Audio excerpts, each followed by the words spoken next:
21 paaralan na may mga football teams ang nakatanggap ng mga bagong bola bilang bahagi ng pagsuporta sa pagpapaunlad ng sports sa lalawigan. Ipinamahagi ito sa Schools Division Office o SDO sa Pangasinan noong March 3, 2025. Lubos namang ikinagalak ng Schools Division Office Pangasinan ang suportang ito mula sa pamahalaang panlalawigan. Bukod sa pangkalahatang pamamahagi ng footballs, nakatanggap din ng bagong kagamitan ang Agdao Integrated School sa San Carlos City.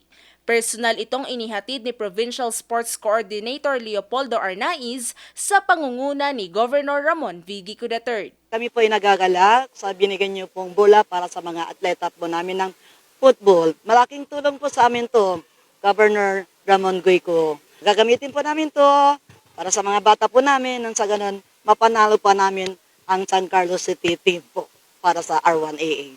Ang pamamahaging ito ay isa sa malaking hakbang para mas mahasa ang kanilang husay sa football at maiangat ang pangalan ng kanilang paaralan sa mga kompetisyon.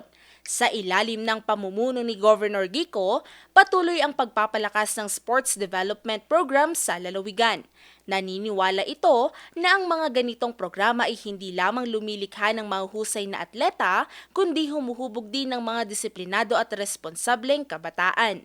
Sa pamamagitan ng FIFA Football for Schools, umaasa ang pamahalaang panlalawigan na mas maraming kabataan sa Pangasinan ang mahihikayat na lumahok sa football at iba pang larangan ng palakasan. Valerie Dismaya, RNG News.